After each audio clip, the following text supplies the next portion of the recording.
Hello, everybody, and welcome to another stunning episode of next week's comics, which needed apostrophe, and I forgot to put it in the title. How's everybody doing today? Hopefully, you're doing awesome. See, I saw Zombie Teddy in the chat. How you doing, Zombie? Alrighty. Well, let's take a look at next week's releases from DC first. Oh, there my chat caught up. That's the old guy. How you doing, old guy gamer? Hey, Evolved Potato, TOS, Nobody Not Me. How you guys doing? Good to see you here.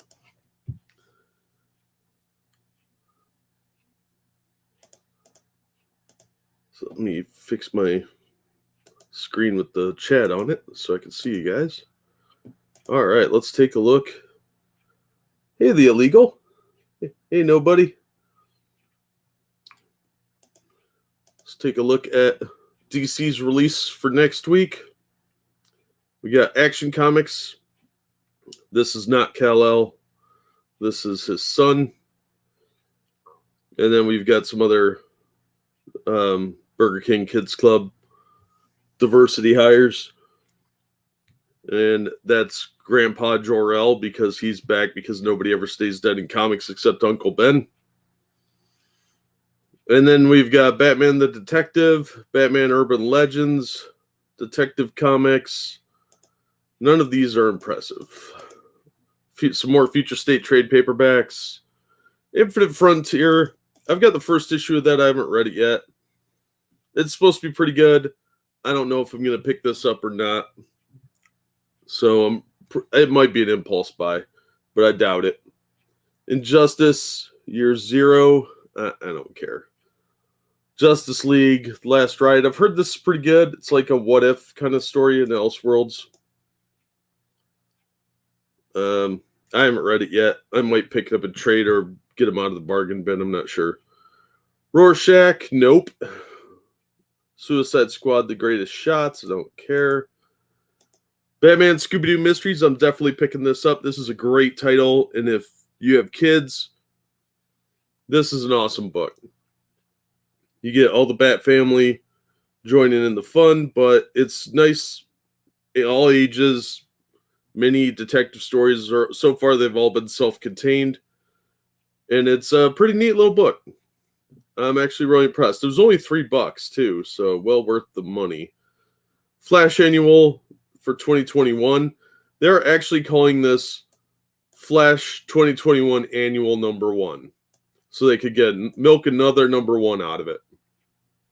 Go away, top bar. I'll probably pick that up because it looks like it's the completion of this time travel storyline where Wally is doing the quantum leap thing. Green Lantern Season 2, I've already got those issues, but that's a pretty neat cover. And then we've got the Joker, #5. It's too expensive. I'm not buying it. Go away. Wonder Woman, I have no interest in that. I've heard mixed things, and it just looked dumb. And that's it. That's all they've got. So I'm going to pick up Batman Scooby-Doo Mysteries and the Flash Annual. And that's it. I would pick up the Batman books, but they're all garbage now. And Detective has gone way downhill, just like the regular Batman series. So I've dropped them. So pretty disappointing stuff overall. Just 2 books. So that's it for DC. What am I missing in chat? Hi, Angela. I try. Hey, Jose. How you doing? Hey, Keeverdam. Pete, how you doing, man? I'm doing pretty good. How are you? The Joker's $6. Sometimes it's $5. If they offer 2 covers, there'll be a $5 one and a $6 one. But so far, the only ones my comic shop has been carrying have been $6 for the last month. So I'm not buying that for $6. It's one issue with like 22 pages. That's not worth it. Twice that much, you could get a 150-page manga. No thanks. The post-work commute. Nice. Nice. All right, let's take a look at the other books. Oh, glad to hear it, Pete.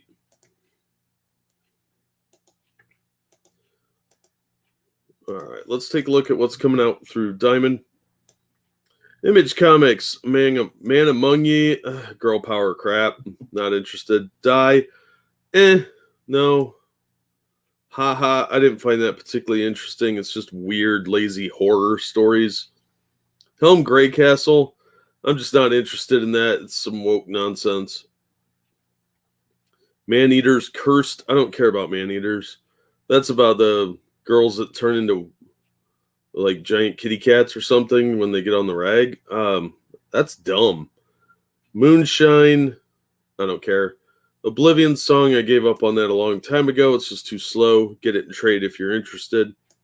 Silver Coin's supposed to be okay, I guess, but doesn't look like my thing. 6 Sidekicks, don't care. Skybound issue 2. This is the one where they're reimagining The Walking Dead, where Rick Grimes has a lightsaber and he's fighting, I don't know, Skeletor with an eye patch. I think that's supposed to be the governor. It didn't look very good. I wasn't interested. Like all Skybound stuff, if you want to read anything by Robert Kirkman, get it in the trade paperback. On to Dark Horse. Oh, nothing there that I was interested in. Dark Horse has Black Hammer Visions. Kid with the Cthulhu head, really? You're not even trying. Some action figure, Dragon Age puzzle, House of Lost Horizons. I don't know. It doesn't really look like anything I'm interested in. Norse Mythology 2, issue 2. I've heard good things about this series. I've got the first couple of issues of the first one, and I don't like Neil Gaiman as much as everybody else seems to. And a lot of it isn't even done by Neil Gaiman. It's a lot of little stories. I don't know about this one, but the first one looked like that, and I just wasn't interested. I lost any interest I had in it and just stopped picking it up. I'll review the issues at some point, but not for me. Rangers of the Divide, I don't care. Raptor trade paperback, I'm not getting that. Savage Hearts, let's see what this looks like. Yep, no, I'm not getting it. That art looks weird. What? All right, I'm assuming this is a male. Why does she have bigger arms than he does? Oh, it's Aubrey Sitterson, that's why. Never mind. He was the one that made the really gay-looking G.I. Joe books and made all the men really big vaginas. It was stupid. Secret Land, that's got a catchy title, but not something I'm really interested in. True Lives, Fabulous Killjoys. I don't like the art. It's that kind of Terry Moore cutesy, not even porn look. So nothing from Dark Horse. IDW Canto 3. That stuff's okay, but get it in trade. G.I. Joe, Real American Hero. I'm going to pick that up. My Little Pony, Friendship is Magic. That's the last issue's 100, so it's $8. It's supposed to be an oversized issue as well. I don't really know anything about My Little Pony, but this is a very popular book. So I guess they're spinning out of this into a new My Little Pony comic. I guess they have a new cartoon or something. I think it's called Generations, and they're going to transition into that. Then we have a Phantom Menace adaptation. That's actually not bad. That's an old, it's a reprint, basically. Teenage Mutant Ninja Turtles 119. I gave up on that series when they had the Battle of the Bands. Transformers 32. I'm so far behind on Transformers. I just stopped at issue 30 because I'm only on like issue 7. So I got a long way to go before I even catch up. So I don't know how good it is, but I might go back and get them if they're good. Already looked at DC. Now let me check in with the chat here before we go into Marvel. Hi, everybody. Me and Buddy are working on a story. We should try to make it a comic or manga. That's up to you, man. I would go with a manga, personally. Because you're more likely to be able to tap into that market. But that's just me. Hey, Merle. Hey, Ceradamantine. Hey, Jack. How you doing, man? Yeah, I don't have any real advice on what to do with that sort of stuff. You make what you want to make. You follow your own art. But yeah, if it were me, I'd probably go with a perfect bound like a manga would or a prestige format. Like a graphic novel or trade. Just because regular comics don't sell, and it would unless you can do it cheap. I don't know how much cost effectiveness you're going to have with a regular issue.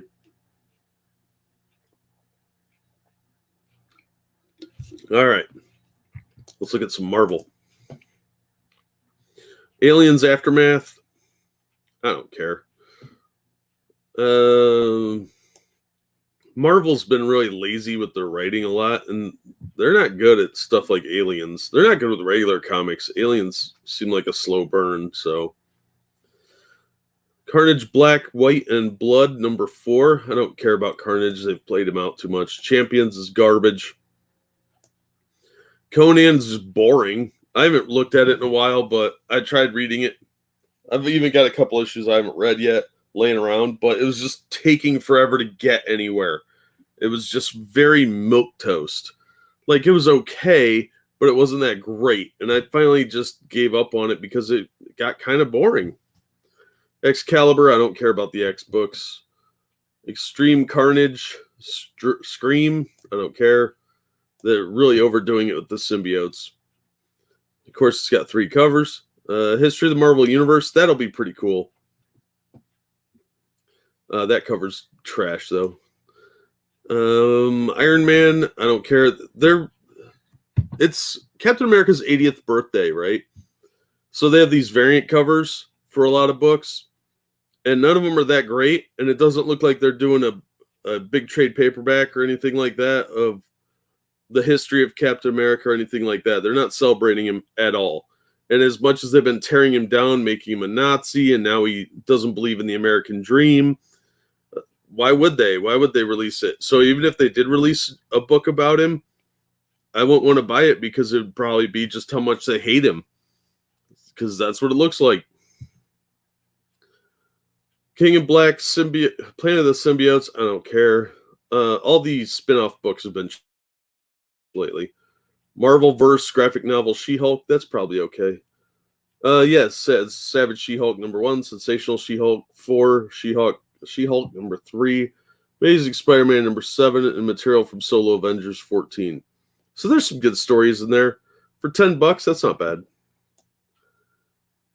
Mighty Marvel Masterwork Fantastic Four graphic novel.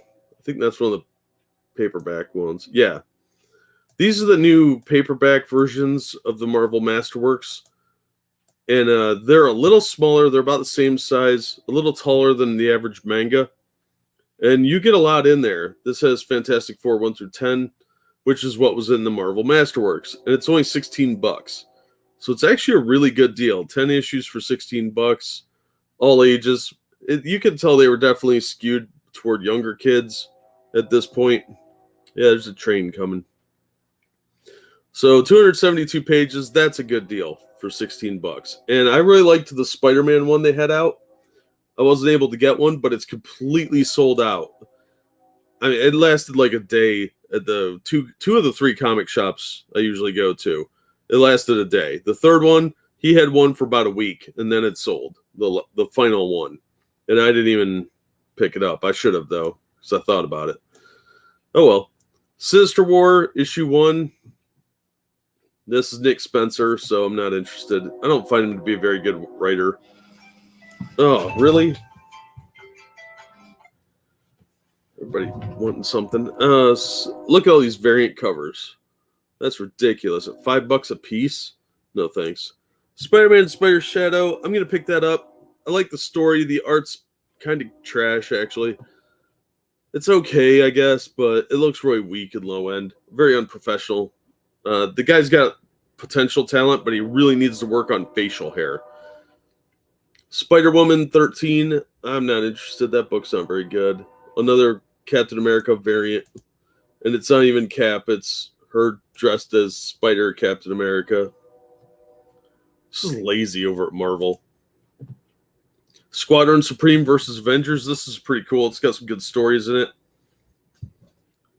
It should have, instead of Squadron Supreme number 3 from 2015, it should have had the mini series they did of Squadron Supreme. That would have been better. But this is mostly about them fighting the Avengers because of the Heroes Reborn storyline. Dr. Aphra, don't care. This is more War of the Bounty Hunter stuff. And I'm not buying 26 books just for one storyline. I'd rather just get the trades. It'll be cheaper in the long run. Because you could get them off Amazon or in stock and save a couple bucks, and then it's cheaper than the single issues. And I don't have to hunt them all down. This Taskmaster Rubicon trigger was so badly written.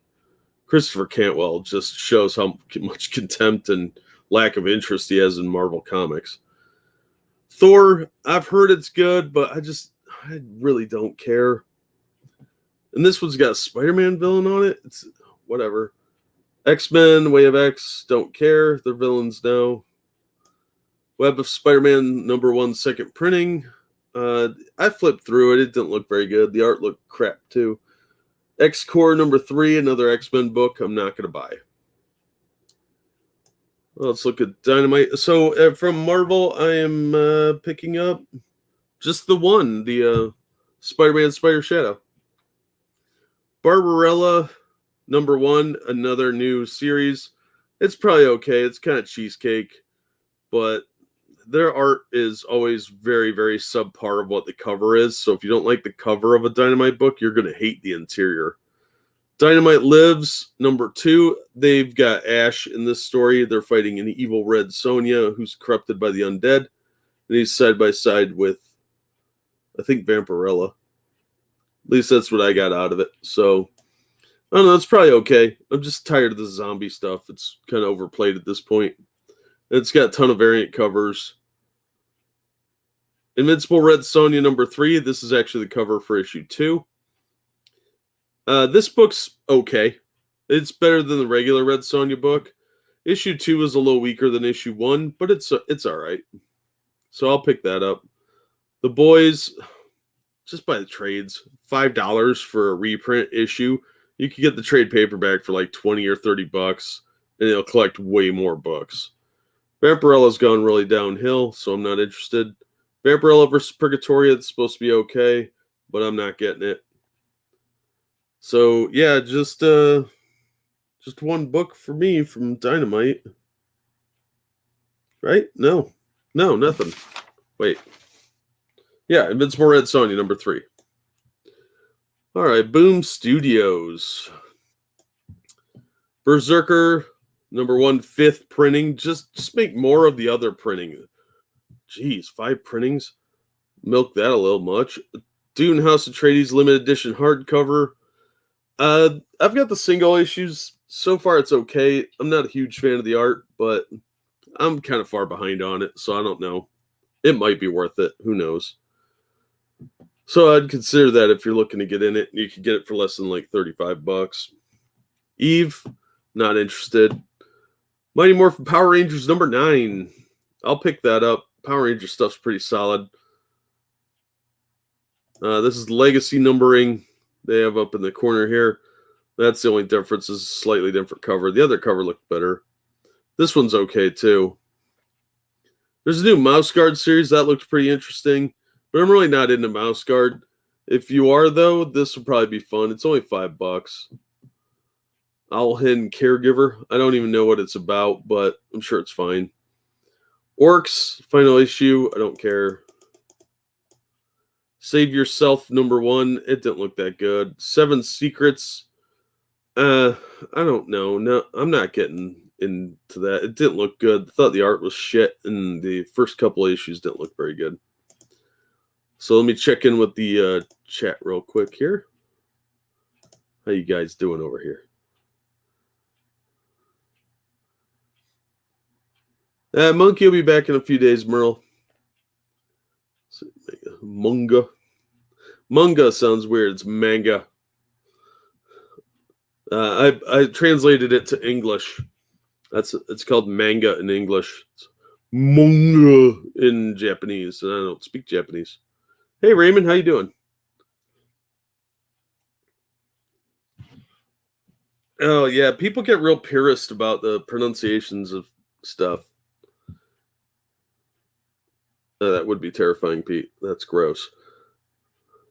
Tired of the zombie stuff. Yeah, I'm just tired of this. They've saturated the market with zombie books. You got to see it. Walking Dead was a big thing for a long time, and some of those fans are psychotic and annoying. And then everything came out with a zombie book. DC did that Deceased, and they milked that. First one was mostly okay. Some of Tom Taylor's better work, but still don't like him. And the first miniseries of Dynamite and Dynamite Lives, rather, or Dynamite, whatever they called it, it wasn't. It was a little much, but yeah, the zombie stuff's been going on for way too long. I'm just tired of it. Everybody was doing it for a while. Too many movies and stuff came out. It's just market saturation. No, Japanese understand you're speaking with an accent.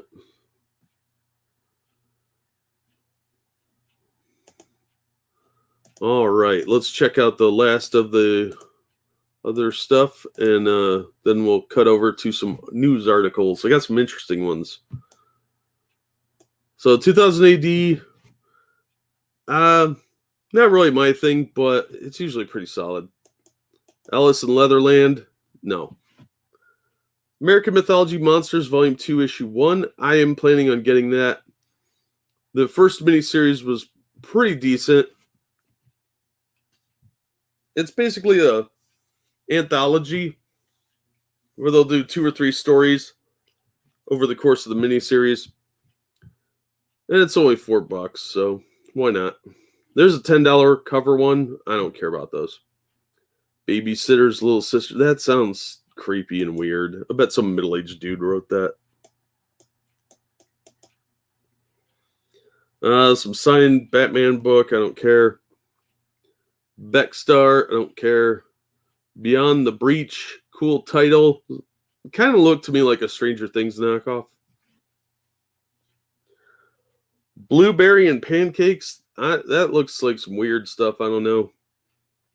So I'm going to skip that one. It's probably some kid stuff. I hope it is. Bunny Mask. I'll pick that up. The first issue wasn't bad. It was interesting.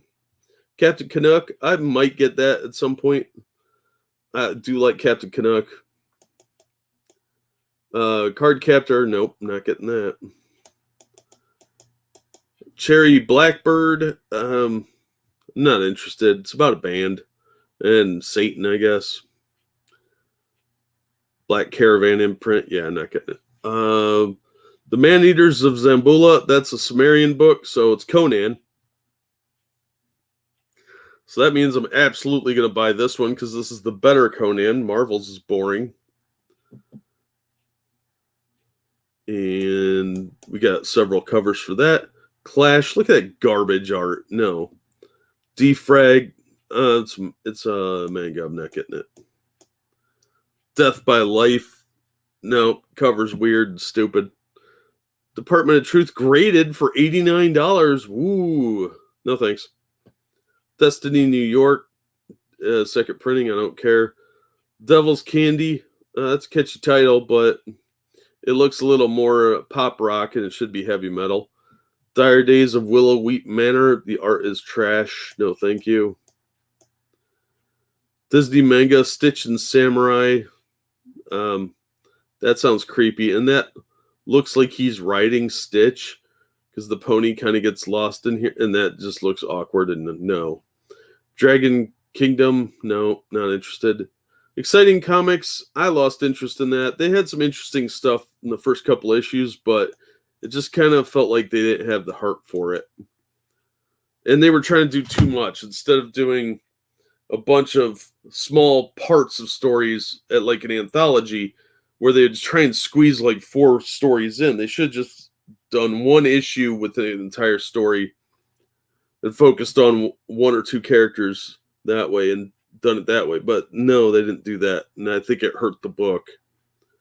Fly Me to the Moon. That looks like porn. Gal Gohan. That sounds like porn. It sounds like some weird Dragon Ball Z fan fiction. Ghoul Next Door, not interested. Green Lantern 80th blank signed with, no, I don't give a shit. $80. What a ripoff. Grim Fairy Tales 50. I like Xenoscope stuff, but I don't really read the fairy tales titles. But I'm sure it's fine. Grumpy Unicorn, young adult graphic novel. That means it's aimed at like 25-year-old hipsters that still think they're 12. So, nope. Hatchet Unstoppable Horror. I'm sure that's fine. That's an exclusive variant. But I don't like the horror stuff that much. I mean, it's okay, but American Mythology is pretty solid. Heaven's Design Team. That's definitely a manga. I don't know. I don't know anything about it. Hero Overpowered but Overly Cautious. Definitely a manga title. $13. I'm sure it's probably okay if you're a fan of that stuff. I don't know anything about mangas. Same with Hidden Dungeon, although there's a maid on the cover. Hidden Dungeon, only I can enter. That sounds like porn. He's going to go in and plunder her dungeon. Okay. Invincible Shovel. Cool title. It's volume 1. I would consider that because at least then I could jump in, but I'm not a big fan of the art style. John Carpenter's Storm Kids Sacred Hearts. The Storm Kids stuff isn't very good. I do like the Storm King's John Carpenter Tales of Science Fiction. That's really good, but the Storm Kids I didn't care about. Joanna and the Impossible Monsters. Nope, that's stupid. Jukebox, creepy looking art. Look at that Nightmare Fuel. If I saw somebody that looked like this weird knockoff of Peppermint Patty's sidekick, like how were you born with a head that big, such a tiny neck? It just looks weird. So I'm not getting that. Lev Gleason Presents. I would read these. I have to special order them though because my comic shop doesn't normally carry Lev Gleason stuff. But these are the public domain characters that Lev Gleason created, like Silver Streak and the original Daredevil, who had this like cool red and blue costume. I don't like this art style, but I would be willing to read it because you got Captain Canuck, Daredevil, and Freelance. And there's 2 20-page stories as part of their shared universe. So yeah, I'd be willing to check that out for $10. Give it a chance. So I got to order those, both 1 and 2, see if they're any good. Lila the Accidental Witch. Read another book. It looks like a Harry Potter knockoff. Living Corpse Relics. I am going to get that because it's American Mythology, and I've never heard of this one. It's an encore edition, so it's like a reprint. But it could be cool. It's got a catchy title. And I don't know anything about it. I don't really care. I'll just pick it up to support American Mythology. The Hatchet stuff's a little too much of like splatter films. So this might be a little more fun. So I'll give it a shot. Magical Girls Special Ops Asuka. That's a catchy title, and it's probably fine, but I don't know anything about it. Maid I hired recently is Mysterious. Why didn't they just call it Mysterious Maid? Or was there already one of those? I don't know. But that better be porn. No thank you, though. Makers Comics graphic novel Surviving Outdoors. I'm not taking outdoor survival tips from a comic book. Mars Red graphic novel. It's a catchy title, but not really into manga. Maybe I'd give it a shot. It's only $13. Melody of Iron. They don't even have a cover, so I'm not bothering. Miss Better Living Through Crime. It's a catchy title, but it's humanoids, so I'm not buying it. Moths. This is Artists, Writers, and Artisans, so just wait for the trade paperback and get it for $10 instead of paying almost $20 for single issues. That's a dumb way to do it. My Own World graphic novel. No, I'm fine, thanks. Oops, went a little too far. Nancy in Hell. That's a catchy title. but I'm not dropping $17 on a book I don't really know anything about. I've never heard of this one, but I'd be willing to give it a shot. It's a chick with a chainsaw on the cover, so if I see it at the shop, I'll pick it up. Otherwise, I probably won't order it till next month. Never Never issue 1. This is like a Peter Pan knockoff, and I'm not interested. Ninjak, I might buy this just to see if it's as bad as everybody's saying. The promo art really didn't look good, but I might get it just because I like Ninjak, and I'll give it a chance. No Ghost in Hiroshima, that's a catchy title, but I'm going to have to pass. I might grab it if I see it on the shelf. I might impulse buy that. Nothing could possibly go wrong. Graphic novel, great title. The art looks like trash though. Nottingham, this looked interesting, but I'm going to pass on it. After seeing it at the shop, I thought it had potential, but the first 4 issues are all being reprinted. And it looks like it's pretty interesting. It's about the Sheriff of Nottingham, obviously, and Robin Hood and his merry men. But I'm just going to skip it. Octavia Butler, Parable of the Sower. I thought that said shower. No, thank you. I don't like the art style. Peter Grills and Philosopher's Time. That's obviously a manga. It's probably okay. I don't know. Pup Detectives.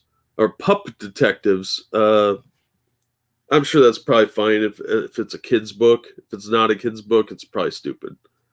Rick and Morty presents Hotel Immortal. The Rick and Morty comics have been really hit and miss, so I'm going to skip it. Robin Hood Goldilocks, I'm definitely going to get that. I like the Robin Hood stuff from Zenoscope.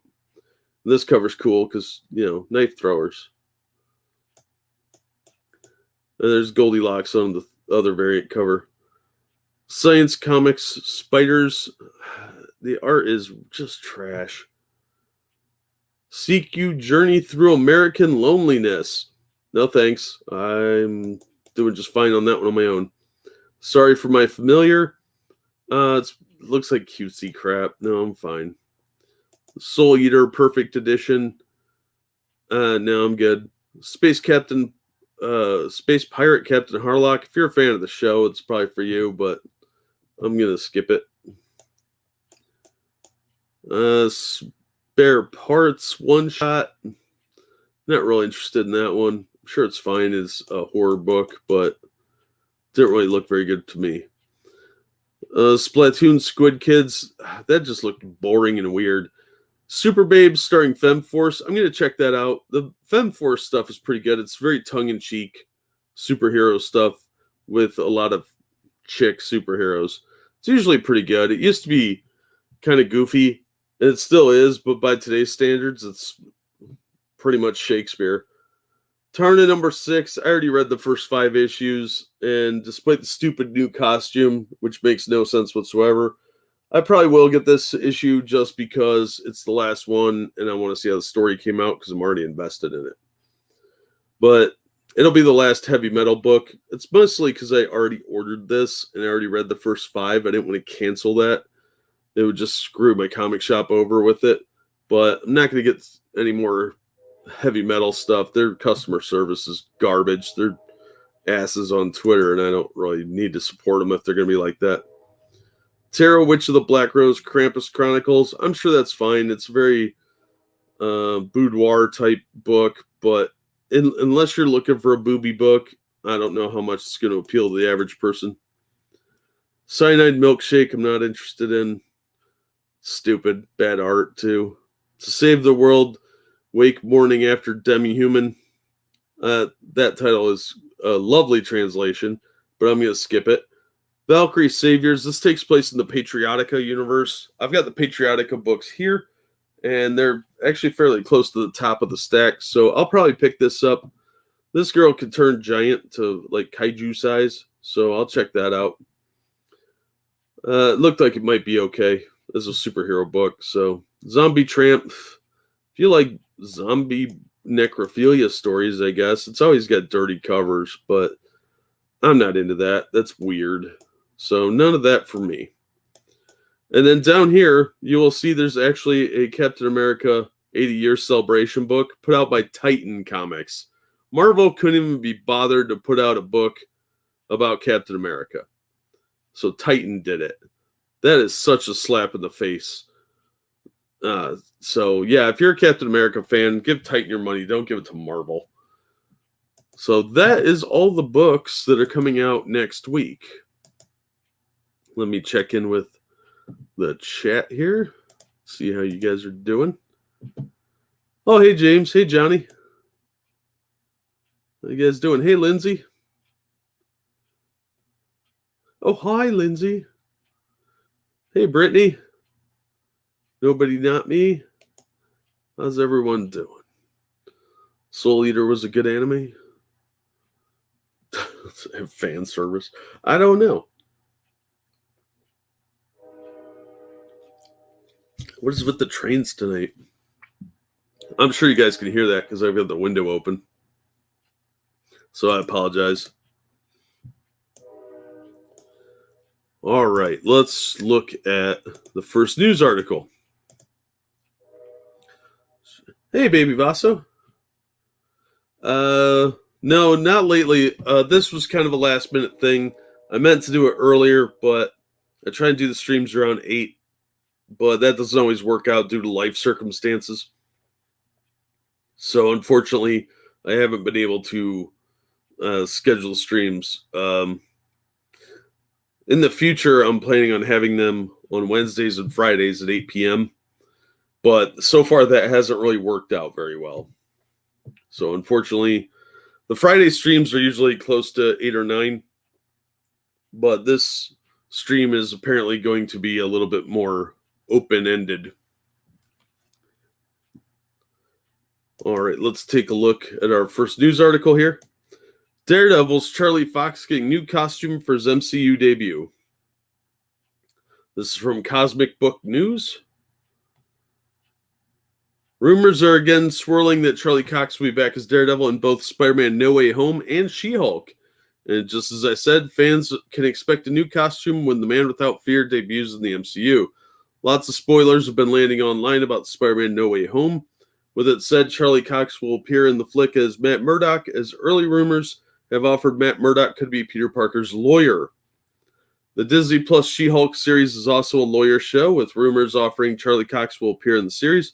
But now YouTuber Grace Randolph says Charlie Cox will not appear as Matt Murdock in She-Hulk, but he will also suit up as Daredevil, with a new costume hinted. I can also tell you that not only is Charlie Cox in She-Hulk, but he'll appear in costume as Daredevil, not just as Matt Murdock, like in Spider-Man No Way Home. When you see him, you're gonna go crazy, tweeted Randolph.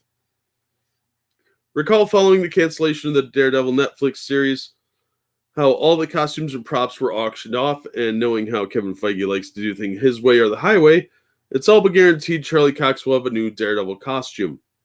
It's also been said that the She-Hulk series will feature the titular character breaking the fourth wall, i.e. knowing she's in the MCU and talking directly to the audience. Why do we need another Deadpool? Which is similar to Marvel Comics' Deadpool and something Randolph also says is going to happen. I can confirm it's true. This show is going to be crap then. So here's the tweets about him. That's his TV costume, or his Netflix costume. Why did they all have to break? Stop trying to make everything silly. With Charlie Cox back as Daredevil, it seems Feige will not be recasting the character in the MCU, with rumors also offering Feige will be bringing in the Vincent D'Onofrio Kingpin in the MCU, and possibly other characters, including John Bergenthal's Punisher. Charlie Cox and Daredevil are also rumored for Hawkeye. That could be interesting. I'm glad D'Onofrio's coming over. He was great as the Kingpin. John Bergenthal's Punisher was okay. I thought he did a decent job as the Punisher, but the scripts really needed tightening up. There was a lot of fluff in that show. So I liked the last costume they had for him in the Netflix series, but I don't know. I don't really know about that. Hey, Ori. How you doing? Hey, Ryan. Matt Murdock, shut the fuck up. She-Hulk, yeah, right. I don't know about this. The Netflix She-Hulk sounds stupid. Her breaking the fourth wall. That's so lazy. That's just lazy storytelling. And we already have Deadpool. Why do we need another character like that? All right, next story will be yeah, we'll talk some toys here. Also from Cosmic Book News, new Star Wars Hasbro toys include Emperor, Obi-Wan, and more. Check out that shit. That's creepy as fuck. I'm swearing a lot.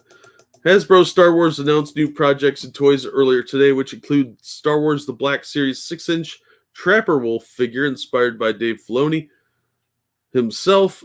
Star Wars The Black Series The Power of the Force Cantina Showdown playset. That could be cool. And Star Wars The Vintage Collection 3.5-inch Emperor's Throne Room. Or 3.75-inch. My bad. All right, so the Trapper Wolf figure, retail price $27. Fans and collectors can imagine the scene. Are there photos for this? Hang on, let's go to the actual page. I want to see if there's photos. Probably aren't. Nope. Oh, that's a bummer. All right, so this one is this character portrayed by Dave Filoni from The Mandalorian. You can display this 6-inch fully articulated figure featuring posable head, arms, legs, as well as premium deco in their action figure vehicle collection. It includes figure and 2 accessories available at Hasbro Plus a Pulse in US, Canada, and UK in fall of this year. The Power of the Force Cantina Showdown playset, $104.99. Commemorate the first 50 years of Lucasfilm with figures inspired by the original Star Wars trilogy featuring Star Wars The Power of the Force themed packaging. Recall intense moments of the Star... Yeah, I don't care. Featuring Dr. Ivazna, Ponda Baba, and Obi-Wan Kenobi 6-inch figures. Star Wars fans can display these fully articulated figures featuring posable heads, arms, and legs, as well as premium deco in their action figure and vehicle collection. The playset combines with additional Canteen Showdown playsets to create the full scene inspired by Star Wars New Hope. Additional playsets sold separately includes Cantina Bar, 3 figures and 3 accessories, available exclusively on Hasbro Pulse in the US, Canada, and UK in the fall of 2021. So start saving your pennies if you want to recreate the Cantina scene. $104. Jeez. Star Wars Vintage Collection 3.75-inch Emperor's Throne Room, $31.99. Smaller but nicer. Price. Featuring original Kenner branding and premium detail and design across multiple points of articulation inspired by Return of the Jedi, this collectible Star Wars Vintage Collection Emperor's Throne Room makes a great gift for Star Wars. I don't care.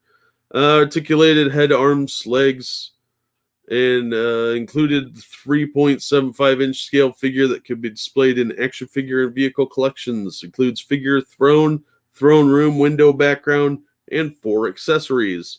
Available exclusively on Hasbro Pulse. This is really just a big commercial, but these sound cool. Well, that's a pretty cool looking figure. He's got a little helmet. He looks like a dude I used to game with. Oh, that's Trapper Wolf.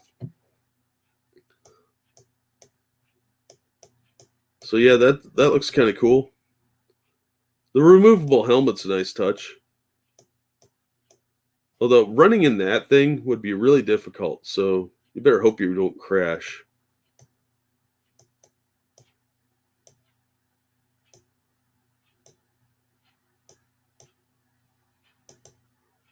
All right, here's the Canteen Showdown. I don't know if that's worth $100. I mean, these are 6-inch tall figures, but it looks kind of cheap on the background there. Like, is all this stuff removable? Because that'd be cool. But where's his lightsaber? Let's see. Snaggletooth here's got a gun. I don't care what his real name is. He's always gonna be Snaggletooth.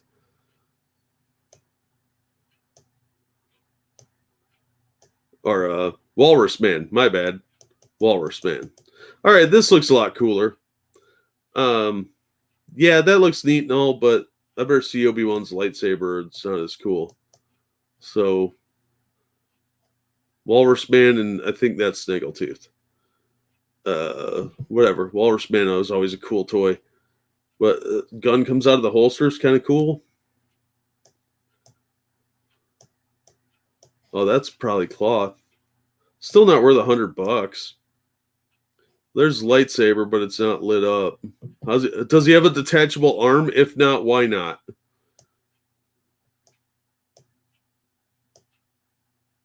The detailing's really nice on these.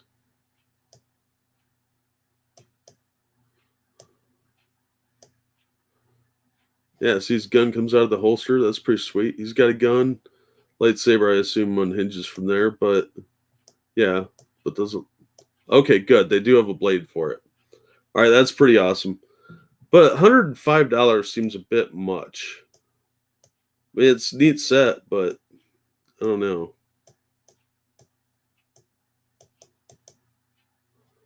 All right. Okay, you can pose him pretty well. He has hands here, and he has whatever these things are here. Oh, okay. Looks like he's holding the gun backwards. All right, let's see the Emperor. Yeah, Obi-Wan looks pretty cool. Playing with this would be really difficult because it looks like the lightsaber blade detaches from the handle.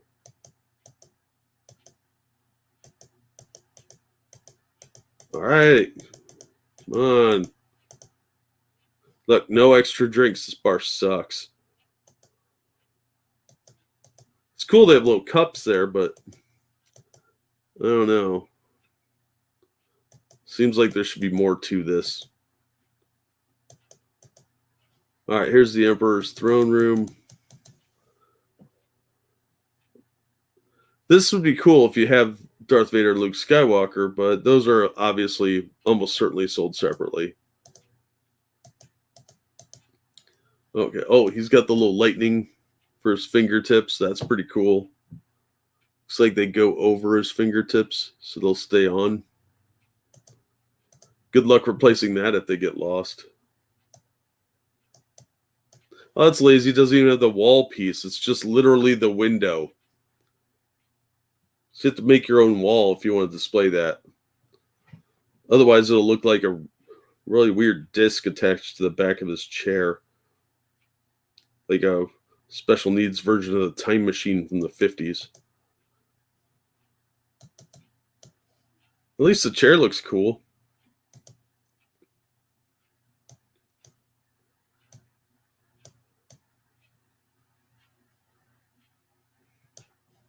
Oh, has he got a lightsaber too? Yeah, cool. Lightsaber. Have the blade for it. Looks like he's pointing, you there!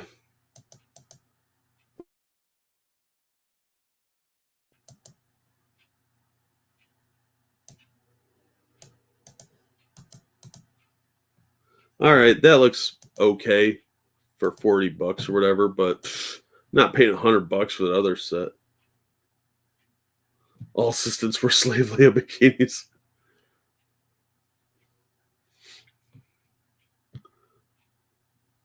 Yeah, they're cool, Pete, but I don't know if they're worth that price. Ugh, yeah, I don't know. It's like a robot chicken figure. It's kind of dead. Does his arm come on? It doesn't look like it. I think his arm stays on, which is really disappointing.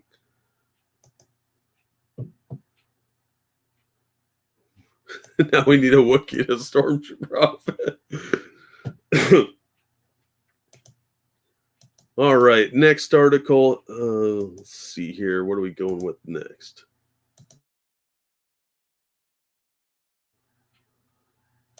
All right, let's talk about Chuck Dixon and manga.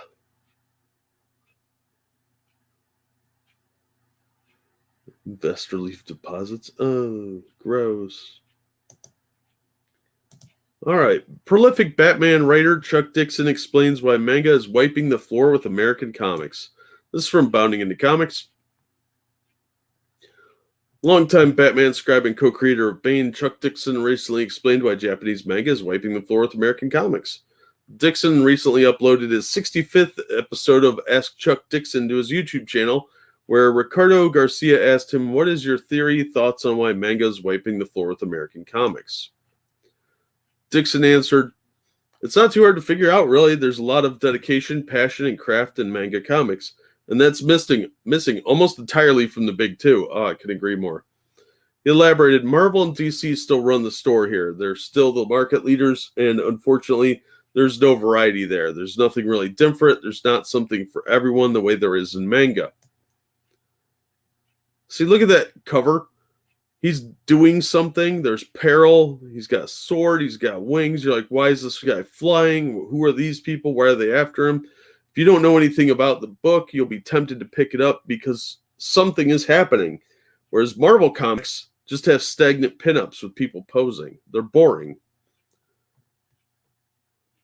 Dixon then touted the artwork in manga. It's not hard to see. The artwork is attractive. It's different. It's engaging. It's interesting. It's varied. So there's lots of reasons to like manga. And not a whole lot of reasons to like what's out now, because what's out now from the big two is, for the most part, poorly crafted. There's a few exceptions, but for the most part, it's poorly crafted, poorly conceived. There's an obvious political agenda to everything, and there's no variety. Boy, he's nailing it. Chainsaw Man, great title. Reminds me of the Chainsaw Vigilante from The Tick, but I would definitely check this book out because of the catchy title.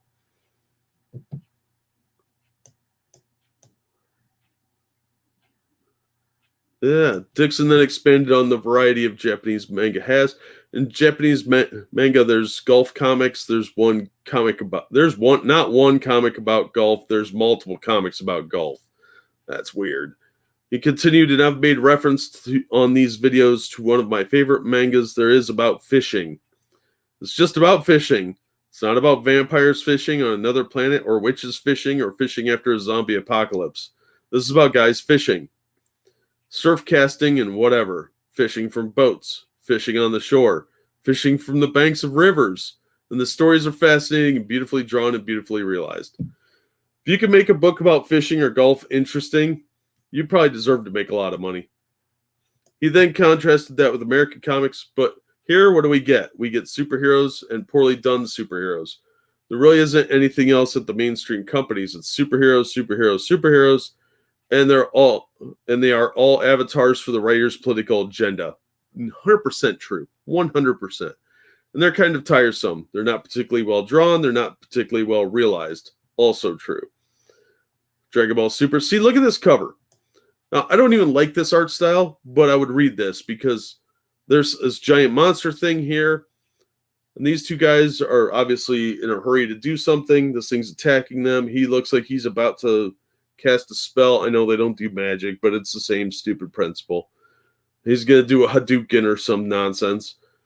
And obviously these people screaming in the background, there's some sort of action going on here. And then you compare that to most stuff from Marvel or DC, and there's just people standing around. Dixon then questioned, why would you want to read this crap if you had a choice of reading a genre that you prefer to be in, be it horror or mystery or espionage or golf? There's only one flavor in American comics. Of course, Japanese comics are going to win the day. Yeah, he's right. He went on, the biggest problem here is that all I see American comic book creators, the people in the mainstream, do is complain about manga. Well, then why don't you learn from manga? Why don't you look at what manga's doing and do that? Because they're stupid and lazy. Is she marrying both those dudes? Dixon then offered a solution for American comics to compete. And I don't mean draw people with huge eyes and lots of speed lines. Oh, God, don't do that. I mean, do more varied stories, do more complex stories, put more effort into the artwork, put more effort into the craft, change the format for God's sakes. Stop doing little folio books or comics and look at what manga does. These big fat telephone books, comics released weekly, Things like that. Just change the formula. Look what manga's doing. Why is manga successful? Try to copy that. They sort of tried to do that at DC when they put books in Walmart and they had the magazine style ones where there were 3 or 4 comics in there. And they sold really well for a while. And then Walmart would just move them all over the place. I think that's what hurt it the most. And then they just stopped doing them altogether. However, he hedged. Of course, if they tried to copy it, just like they did in the 90s here in the States, they'd just get it all wrong. They don't know what they're doing, and they have no interest. They're just going to complain about it as if that's going to get them any more readers. Yeah, that's 100% right. So I think this cover's boring. Dixon then lamented, so it's sad. It's a sad state of affairs, but everybody saw it coming. It had to happen. There has to be winners and losers. As the American comic book sales fall, something has to replace it, and manga's right there. It's popular. I know my kids know kids who read manga. They don't know anybody who reads American comics. No, the average age of the American comic reader is 40.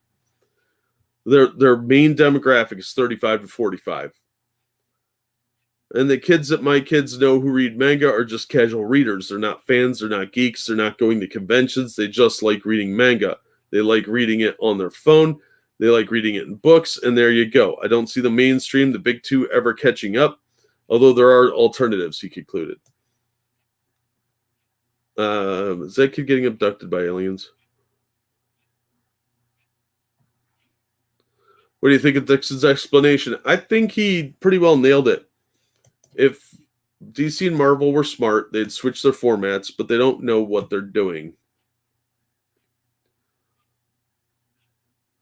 Let's see. Nope, I'm Batman. So what? Yeah, the Batman stuff has really gone downhill. The modern writers don't understand the point of a secret identity.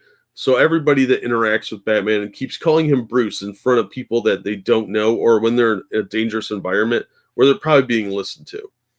And that happens in a lot of mainstream comics. They don't understand the point of the secret identity. They don't care. It's there to be a mask for their political agendas. And it's very, very obvious. Bat might remember that annoying little son of a... Yeah, I remember Bat-Mite Moon very much. Interesting character. There was a good story they did in the Batman and Superman Annual 1 a little while back, a couple months back, where Mxyzptlk and Bat-Mite were arguing over who was better, Batman or Superman. And the whole issue was about them toying with Batman and Superman, trying to get them to fight each other. And Batman and Superman kept not doing it. Yeah, Dixon knows what's going on. And look, I'm not a huge fan of manga, just like Moon there, but he's right. The format has changed, and they have to adapt with it. The sale of that Marvel Masterwork edition that I referenced earlier is a good indicator of the formatting they need to go to. Slightly smaller books with a lot more pages, more value for the dollar. Even just reprinting old stuff that way for like 15 or 16 bucks, they would sell. Unfortunately, they're not willing to do that. They keep wanting to push out this political crap that nobody likes, nobody's interested in. I see so many books in the dollar bins that just aren't selling. They're not worth anything, and nobody's interested in them. Some speculators will pick something occasionally, but otherwise it's not anything that's popular. It's just boring stuff. It's really weak. I think that's a different art form. That's called hentai. Although they probably won't hurt from it. But the big two won't get away from their boring stuff. But I think some of the smaller companies will adapt if they're smart. Joker probably does have an interdimensional imp. We just haven't met him yet. And if they created him now, it'd be dumb. So I doubt that'll happen. Okay, let's talk some RPG news. I've got 3 articles left. One's really not an article.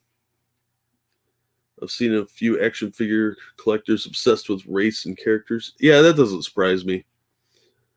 The weird PC nonsense is affecting every hobby, and it's becoming very tiresome.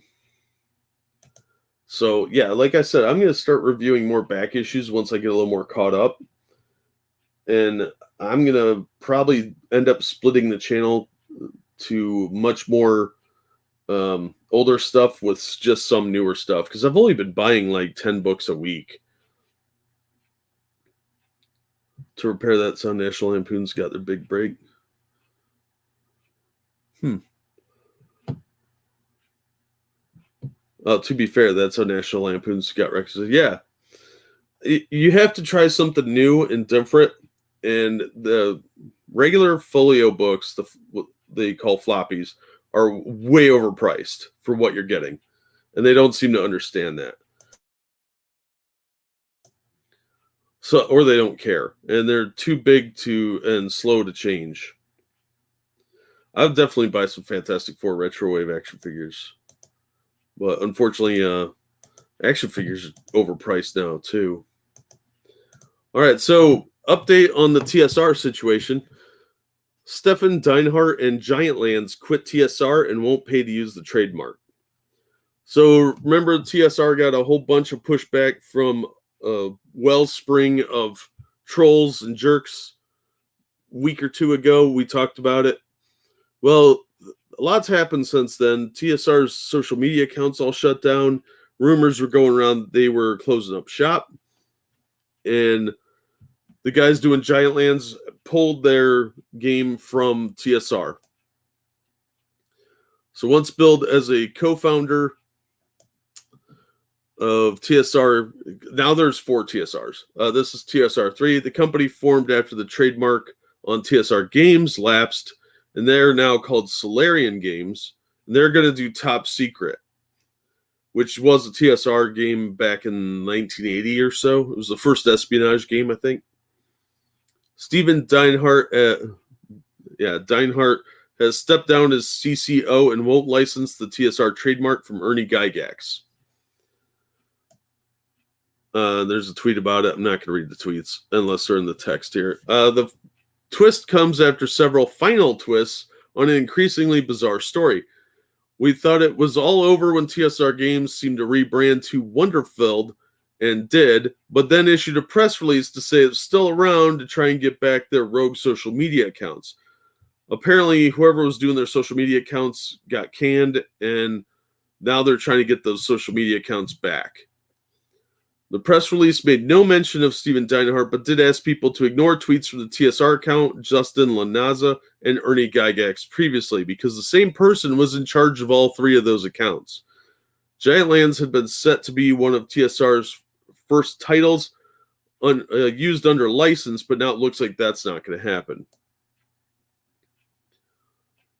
As of this morning, TSR.games, the website is branded as Wonderfilled and promotes Giantlands.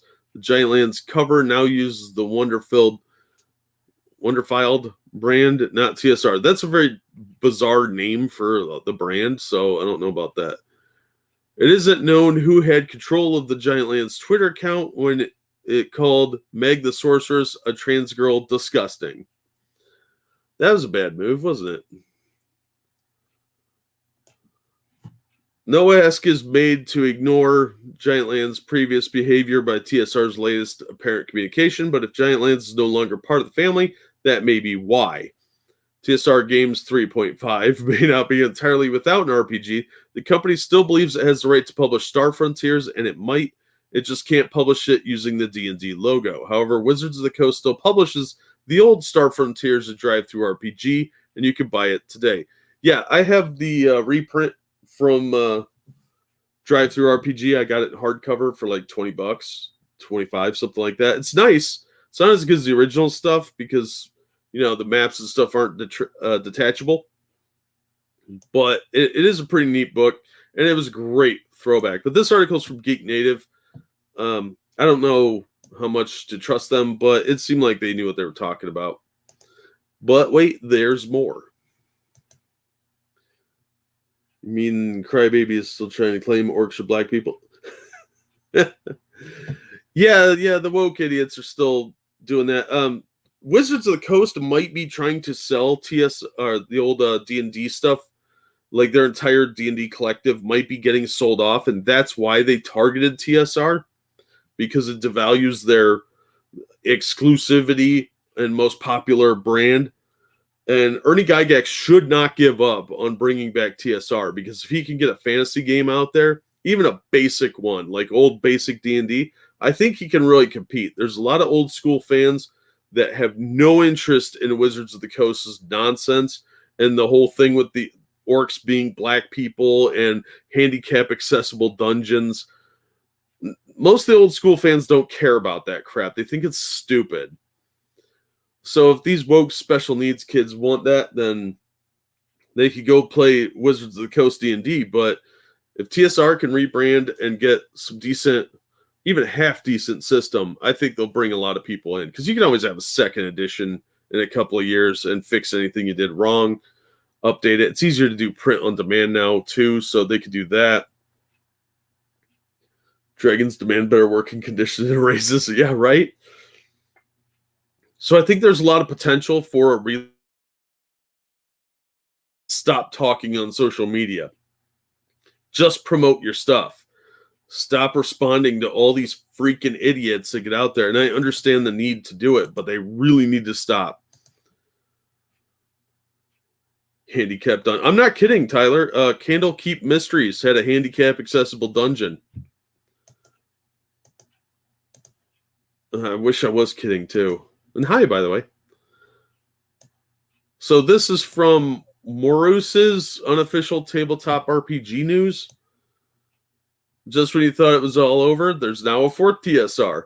And a story that will never end after having this week turned itself into Wonderfiled. This is Wonderfilled. The other one said filed. I don't know.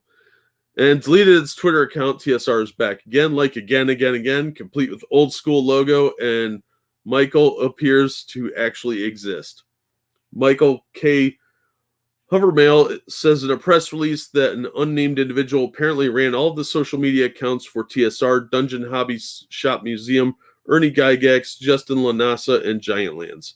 This person has been replaced, and that all posts on those social media accounts are invalid. There's no mention of Stefan Dinehart's social media accounts, though. That included Giantlands, apparently. I have heard rumors. I cannot yet verify that Dinehart has left TSR 3, taking Giantlands with him. Well, we just heard that from the other page. But I will let you know if I get some solid verification, given that Star Frontiers mentions have been quietly removed a week or so ago, and that would leave TSR 3.5 without any role-playing products, as far as I could tell. The existing website says it's Wonderfilled Inc. However, there's a new one at TSR Hobbies. We'll call that TSR 3.5 for now. I'm struggling to distinguish TSRs from Tribbles at this point. They just keep on coming. I don't really know what to say anymore. My job is to report the news, so here's the news. And here's their press release from TSR. TSR appoints new public relations officer, response to social media mismanagement. Lake Geneva, July 9th, PR.com. TSR has replaced the individual that is serving as both social media and information technology manager for TSR and the Dungeon Hobby Shop Museum. This individual was also the social media manager for Giantlands, Justin Lanasa, and Ernie Gygax. All posts on all social media accounts for TSR and Dungeon Hobby Shop Museum should be considered invalid. All posts on all social media accounts of Justin Lanasa and Ernie Gygax should be considered invalid. TSR is in the process of recovering the social media accounts of TSR, the Dungeon Hobby Shop Museum, and the personal Twitter accounts of Justin Lanasa and Ernie Gygax. Michael K. Hovermail, Public Relations Officer, TSR. Ernie Gygax was quoted here, "I wish to speak directly to the transgender community regarding this incident. The individual who was speaking to you on Twitter does not represent me or TSR in any way. Trans people are always welcome to play with us. Everyone is welcome at our table. Contact TSR LLC." So yeah, that does appear that it's in response to that Giantlands tweet. So TSR may not be gone like I was afraid of. So if we go over to TSR Hobbies, it does have the TSR logo here. And it has like join the community of game designers. That's pretty cool. So if you got some game you want to publish, maybe you could get it through them. If you guys got a fantasy RPG system, might be worth contacting them if it's reasonably decent. Then Dice, Tales and Tots game book, first edition. This is supposed to be an RPG for little kids. That could be really cool. The only other one I've seen for really young kids that was any good was Adventures in Wonderland. That was a Wizard of Oz based game. There's no money because it's Wizard of Oz. In the Wizard of Oz books, he did away with money in book 5, I think. And there's no death. So you don't have to worry about that. The characters just get like knocked out or whatever. So that was a really cool kids RPG game. And it was actually pretty fun. I played it with some other adults because we were trying to find a RPG that would be good for some like 8-year-olds to play. And that was the best one that fit the criteria that we were given, which was pretty strict. It couldn't have weapons or death or anything like that. No fun, basically. They were super Mormon types. So, but yeah, this one might be good for kids. Sammy Zoa by Ernest Gary Gygax Jr. I don't know what that is, but it's got a cool cover. I like dragons. My name is Cheesa, not pizza. I don't know what that is. These are probably books. So not much on there, but hopefully they do get some games soon and do put it under the TSR logo. Oh, they have a Facebook page. Yeah, it leads to the TSR Facebook page. Cool, cool. It was updated yesterday at 8:20 a.m. It was a YouTube channel. Let's all go down the rabbit hole together. Oh, TSR Games Official. Subscribed. All right, cool. They have a YouTube channel. They've got a Facebook page. And they've got this website. So tsrhobbies.com. The other TSR page probably was registered by the other people that were doing Giantlands. So that's probably going to start redirecting to whatever they changed their name to. Or they'll end up selling it to these guys. But it sounds like it was a pretty messy breakup all around. But I wanted to pass on the news that TSR is not gone, despite what the cancel crowd tried to do. And there's still hope. So I'm holding out hope that something good could come of this and that we're not going to lose TSR entirely, because I really don't want them to leave when there's a chance they could come out with even a mediocre RPG. I will gladly support it, especially if it's Star Frontiers. If they could get Star Frontiers or get some of the Infinity games back, I'm sure that they didn't sell those with the TSR because it was under a different name. It was after Gygax had left TSR, before TSR got sold, because he wasn't at TSR when it was sold to Wizards of the Coast. And he did, it was a company called Infinity something, and he had games like Cyborg Commando, and there was another one around that time too, I think. But I have all 3 Cyborg Commando books, paperback books, because he wrote several novels as well, and not just for Cyborg Commando, but he wrote some fantasy stuff too. And I've dug them out because I wanted to read them again after thinking about Cyborg Commando from that last time we were talking. And I really want to see how it plays, reads. But I liked the RPG. I thought it had a lot of potential. The system needed some work, but they could use that core concept and do that over again. I would love to see that. So, yeah, if they can get Star Frontiers and Cyborg Commando out, that would give them a couple of sci-fi ones, and one in outer space, one Earth-based, and then do some kind of fantasy game. They could really have something on their hands. Willing Games with the translation. The mobile game I'm playing is called World of Kings. It's a WoW knockoff, but it's a really great game. Yeah, the important thing is you like it. That's all it takes. Yeah, but I'm an old fan of the old TSR stuff, the old D&D. The new stuff, the 5th edition seems a lot better than 4th, but they're still doing all this PC nonsense. So I was really disappointed with that. But if TSR can come out with the game, I would definitely support it and buy it, especially if it's a box set. I really miss box sets. Squeakers last about 2 minutes. I don't know what that means. But yeah, that's all I had for today. I'm going to wrap it up here in a minute. If anybody has any questions, let me know. Oh, Toons was for kids? I never played Toons.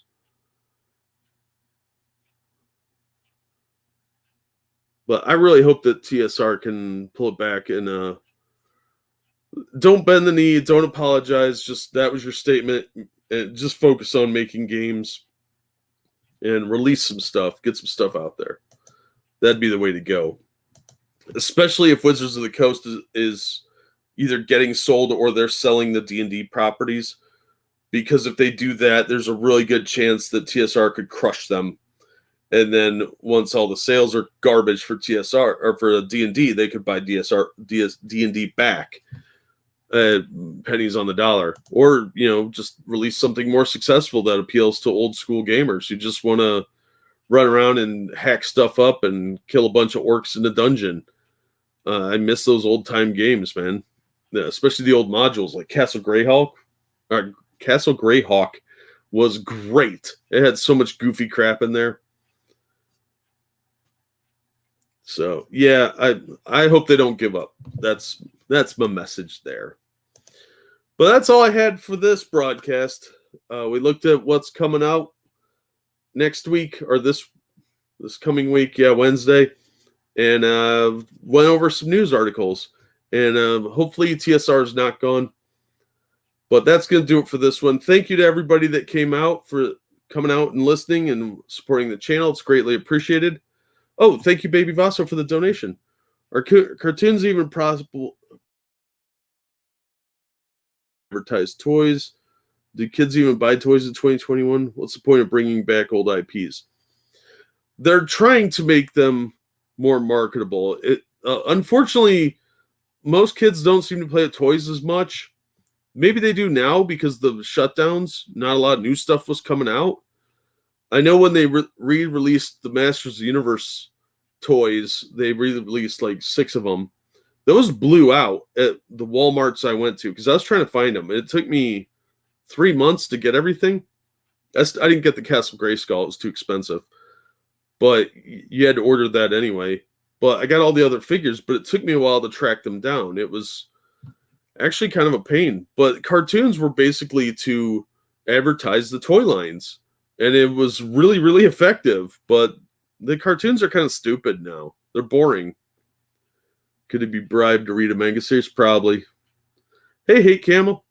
Unfortunately, I would have to, if I review a manga story, I couldn't show any images from it. Even the cover. Because Japan is very, very strict on striking people. And I don't really need a copyright strike. So it'd either have to be behind the patron wall, or I'd have to talk about it and not show any pictures from it, which I don't really think anybody wants. Did I make it just in time to be too late? Yeah, I'm sorry, Cigar. I was just wrapping up. Hey, Giovanni. Kids don't know what He-Man is. There's actually going to be 2 cartoons coming out. That stupid Kevin Smith one. And then there's going to be one that looks like extreme 90s He-Man. That's going to be aimed at like preschoolers. And the toy line for that is going to look a lot more like Rescue Heroes. If you know what those are, the real big, blocky figures. And I think that's a good way to go. You get them while they're young. But I think that younger one will probably be more successful than Revelations, because Revelations looks like crap. When you bring back old IPs, doesn't it make sense to target them to the old audience? If the parents don't like the reboots, how could the kids? Exactly. That's the problem we're seeing is the people like Kevin Smith don't understand that. What you want to do is bring in the nostalgia and make it as much like the original as possible so that you can hook in those older fans. Even the ones that don't have kids, they'll go out and buy the toys. And they'll buy them for their nieces, nephews, cousins, that sort of thing. And the people with kids will buy them for their kids and maybe one for themselves. Still watch the OG He-Man. I put it on to fall asleep some nights. I still love it. Yeah, it was a fun show. It had good action adventure. They recycled the video or the visuals sometimes. Who cares? You had fun watching it. It was adventure stories. And it was a great marketing tool for the toys. They would introduce new characters randomly because that's how you sell the toy lines. If I sent you a link to a test video I made, could you give me your opinion? Yeah, just tag me on Twitter.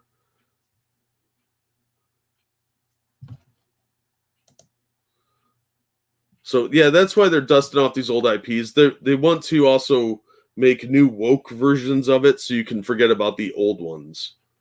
So idiots are taking a huge steaming dump on everyone's childhood. Yeah, pretty much. Well, they want you to love their stuff and forget about the past.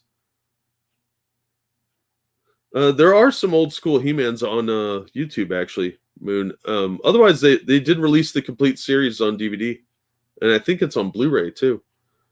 I've seen it floating around. I've been meaning to pick it up, but I don't really want to spend the money. I'm poor, and I can't justify it. If I come across it cheap, though, I'd totally buy it. I saw Thundercats complete series at Walmart. It was like $60, and I was like, "Oh man, I don't need that." But that's one that the reboot was supposed to be pretty good. I didn't see it, but those toys were really, really cool too. They had all the play sets like the tank and the castle, and yeah, it was just a vehicle to sell toys. I really liked it. Oh, thank you again, Baby Vaso. Because of the internet, you can't exactly know who your audience are because you're getting opinions from all over. How do you know who is legit and who to listen to? Well, you find out who your hardcore fans are. Who's got the dedicated blogs, the indie blogs that aren't tied to anybody, and go to conventions. Conventions are kind of dying off now. I think that's a big mistake. But too many people listen to Twitter, and that's a big mistake. But you probably should set up cookies on your web page so that you can track who's coming and going and see what kind of interest they have. The Facebook demographics will definitely be helpful on that. Set up a YouTube channel, and you can see the age demographics on that. I think that would definitely help. But yeah, it's a lot harder now. The internet has made things a little bit more complicated. A full series of gummy bears. That's right. Be jealous. I didn't even know they did a gummy bear show. Thundercats was best left in the 80s. Yeah, they're apparently redoing Silverhawks, from what I heard. But that Thundercats Roar was dog shit. The 2011, I think, series was supposed to be good, though. Or 2007, something like that. Sorry, needed a drink. There was a lot of properties in the 80s and 90s they could milk, but they won't. Brave Star would have been really cool to reboot, but they won't do it right. They'll make it all PC and he'll be a mopey Indian instead of the cool space sheriff. I didn't care that he was Indian. I thought he was badass. Wait, before you split, what's your thoughts on Silverhawks remake coming up? I think they're going to screw it up like they do everything else. It seems to be the way things are. They just want to mine the stuff and destroy it. And that's a real shame because they can't not put their agenda in it because they lack creativity mainly. And they only seem to know certain things. Like you always hear the Harry Potter references. It's kind of like that. They have their own fandoms that they're into, and they don't know anything about anything else. They don't bother to get to know the original stuff. They just want to remake it in their image. And they always have to self-insert in the stories, which is a really dangerous line to tread as a creative. You don't want to do that too much. Yeah, I loved Brave Star. I thought it was cool. That Black Star was cool too, and not as cool as He-Man. But Masters of the Universe, Micronauts was cool. That was a cool toy line. G.I. Joe was awesome. Yeah, Mask was awesome. Cops was pretty cool. The fun was it was super racist. I never saw that though as a kid. I never got anything out of it. The horse was a little weird in Brave Star. But yeah. Thundar the Barbarian would be awesome.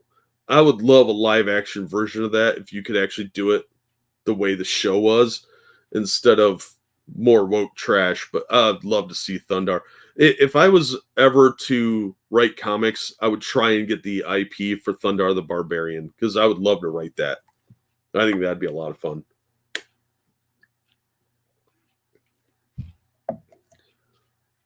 Yeah, Mask had some awesome toys, and the fact they were so small made them pocket-sized.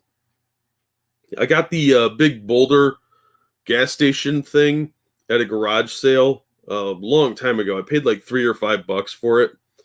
Unfortunately, over the years, pieces of it drifted away, but it was a cool play set. And I still have parts of it. I'll probably have to sell those off on eBay or something as replacement parts for somebody else. Morning, Pete. Sorry, we're wrapping up here.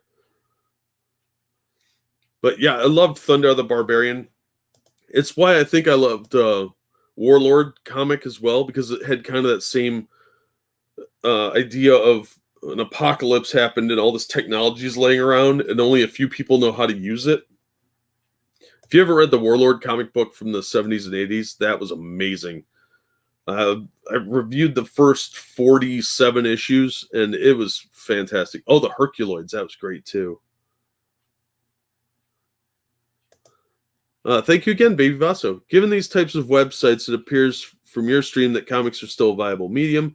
Why is it a dying art? I've been watching fan manga of Dragon Ball Z, and I'm beginning to realize that manga comics can actually be better than an animated series. Well, you don't have a budget for comic books. And there are still people that are fans of it. That's why crowdfunding has become so big, is people are looking for the entertainment. They want to read more comics because they're big hobbyists. And a lot of the people in my age group were collectors, and they want something like that because they've been reading comics for 30 years and they don't want to stop. But the stuff that's coming out on the stands is trash because it's boring. That's why manga's doing well, is it's a better value for the dollar. And a lot of younger people especially grew up with the anime style art and the manga style art, so they like that style, so it appeals to them. And I think comics is still a viable medium because people do like to read. Well, a lot of people do, not everybody. Hey, Random. So yeah, if you're looking for a story with an unlimited budget, because you can have space aliens with explosions all day long, the comic medium, sequential art, is the perfect medium for that. And it's evolving into more of the perfect bound paperback novel style than what the traditional comic was. And I think if Marvel and DC were smart, they'd be heading in that direction and at least dipping their toe in the water. But they refuse to get past the monthly issues. And like I've said before, if they were smart, they'd take 5 or 6 titles and do like your main heroes, like you have an Avengers book, a Captain America book, a Spider-Man book, and an anthology book. You could call it Strange Tales, and do them as 150-page stories. Make them more like novels. And a couple of them be anthologies like Strange Tales or Amazing Fantasy or whatever. And those can have 22, 30-page stories in them, up to 5 or 6 stories. And you can even do reprints to test out the theory.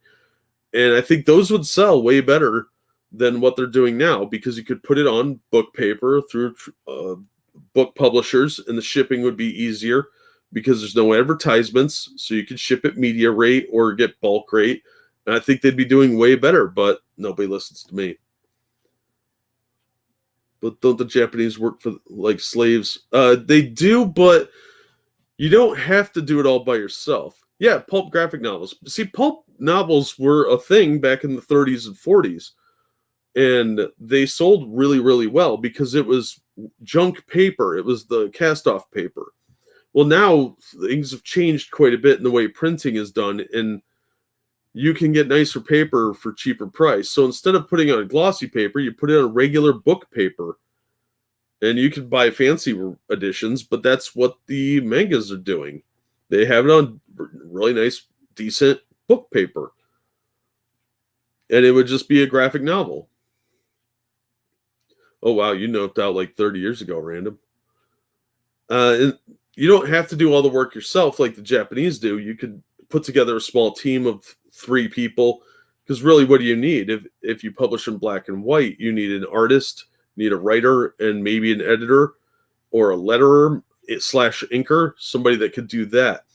And that would be it. That would be all you need. And you put them out quarterly. So like Avengers comes out in January and then in March. Well, in February, you have Spider-Man come out, and then again a couple months later, and that doubles your time. You can even do it quarterly. and you just release, like, let's say quarterly, 4 books a year. So that gives you, well, you'd have 3 or 4 months to do your book, and that would give you plenty of time to have it drawn, and you don't need to color it necessarily, so you don't have to worry about that. The cover's in color, big deal. You can farm that out to a different person, whatever. Yeah, I needed a reminder. Yeah, I'm right there with you, though, buddy. We're both getting old. I've gotten many an hour enjoyment out of the old pulps. I love pulps, man. They were so much fun. They were so weird. You find out like some old weird tales with Lovecraft and some of the other crazy old timey horror stuff. There's some nutso stuff in there. But the Shadow books were great. Yeah, well, Cigar, you're not wrong, because they actually had an emotional investment in the characters, because a lot of them they own themselves. But they also care. And the modern comic writers, they don't care. They don't own these properties. They have no investment in them, and they don't give a damn about what came before. They have an agenda. I only ever saw one episode of that Wildcats cartoon.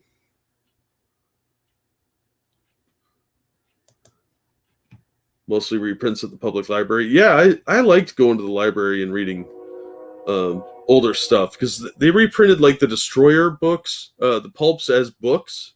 They did that with Doc Savage and the Shadow for a little while. The Doc Savage ones, there were like 150 of those. Those were great. But we had the Destroyer, and what was the other one? The Avenger and the Spider. We read a bunch of that stuff. All right, well, I'm going to wrap it up here, guys. Thank you so much for coming out. It's greatly appreciated, and thanks for letting me stroll down memory lane there, because now I want to play with some He-Man figures while reading pulps. But yeah, I have high hopes that something good could come out of things if people are willing to look into it. But it's like the money analogy. If you aren't the creator of classic Marvel characters, you won't respect them. I think there are people that will respect them. They're just not hiring those people. Did you hear about the new Shadow novel coming out in a couple days? No, but I'm going to look that up as soon as we're out of here. That sounds awesome. But thank you all for coming. I really appreciate the support, and thank you for the donations. It's greatly appreciated. And I can eat this week. So take care, everyone. Thank you all for coming, and we'll hope to see you on the next one. Bye, everybody.